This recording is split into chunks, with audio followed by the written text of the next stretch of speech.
Alright, hey you guys, this is TsubakiSwagg and I'm coming to you with my review of Hunter x Hunter, episode 146, Chairman and Release. Okay, so this episode, I don't have a whole lot to say about this episode, even though I am quite sad that there's only like 2 more episodes of Hunter x Hunter.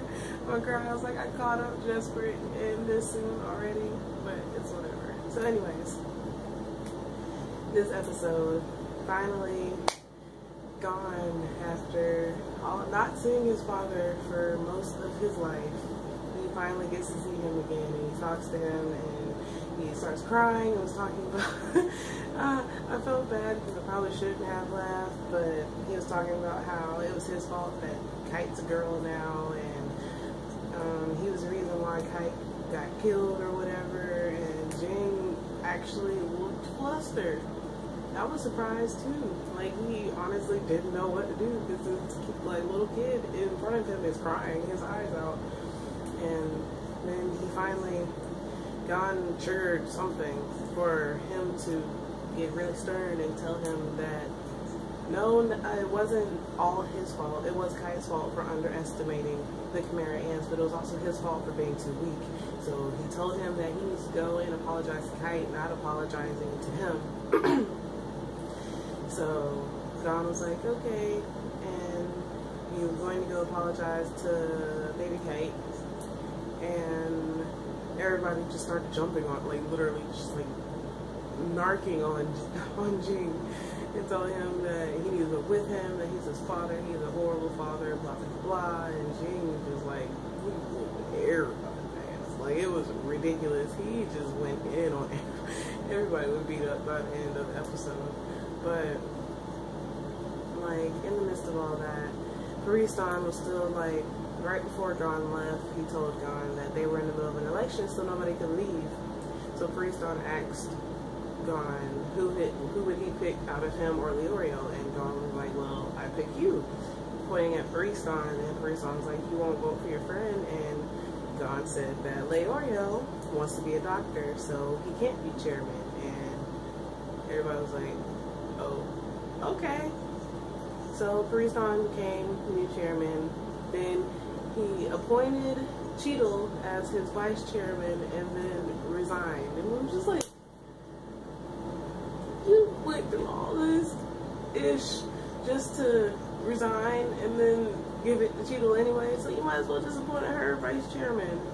But maybe that's just me. I don't know. Paristan just loves effing with people's minds, and that is one thing that he is very, very good at. So Cheadle's like, she approaches Paristan. Paristan, I honestly do not trust him. Like, he is a little bit too shady for my liking.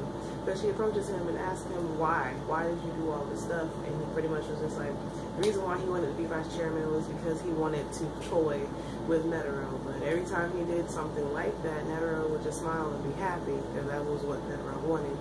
So now that Netero's gone, he's sad because he wanted to have more time to pretty much mess with him. And he said that if Cheadle doesn't do the things he wants her to do, he's going to F with her for real now, and not just be like messing around with them like he has been doing with the Zodiacs. So Paristan, like, I guess is somewhat out of the picture now, and Cheadle is now the vice chairman. So then after all of that, Gon and Leorio and everybody left, and Jing like went out to where Gon was and pretty much told him, after everybody just harped on him about him not being a good dad, he went out and talked to Gon and pretty much told him that, pretty much gave him some fatherly advice, which was actually pretty awesome, even though I'm probably not the only person who noticed this, but the 2 guys that he was like holding in a chokehold, both of them were like foaming at the mouth and stuff, and he was just talking with Gon like nothing was going on. So we know that Gon and Jing are going to meet again. He kind of reassured Gon that they are going to see each other again, and he's not just going to like gallivant off into the unknown wilderness again like he has been for the past, what, Gon is 12, so probably the last like 9 years of his life, 9+ years of his life. So yeah, This episode was pretty awesome. I like seeing Jing like get angry, and he even took his like bandana off, so we got to see his hair, and he like God looks like a baby version of Jing.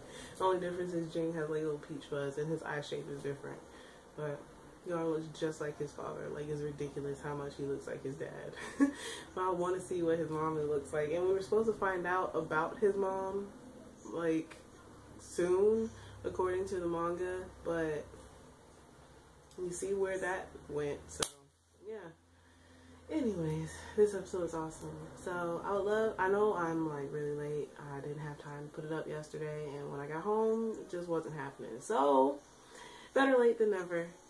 But as always, please remember to comment, thumbs up, and subscribe. It helps me out a whole lot.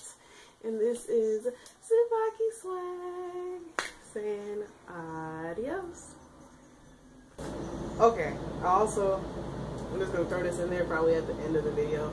I forgot to mention Killua and Alluka and that whole situation. Because after Alluka healed gone, Illumi of course just popped up out of nowhere. Illumi is such a freaking creep. So he theorized exactly what like Killua and Alluka's relationship is. Killua is the only person who can command Nanika or something, I'll call her Nanika to do something without having to do prior requests. So Illumi was going to use this to his advantage, and Illumi, he pretty much wants to use like Killua as a puppet to control Alluka, because he knows that Killua's not going to let him get close enough to have Alluka. So Killua, being Killua, he gave Nanika a command and pretty much told her to send Illumi back to their house, and Illumi literally just like phased out and then popped up in the room with their parents and their brother Miluki. So I was wondering, I wonder what that felt like to literally be transported or teleported.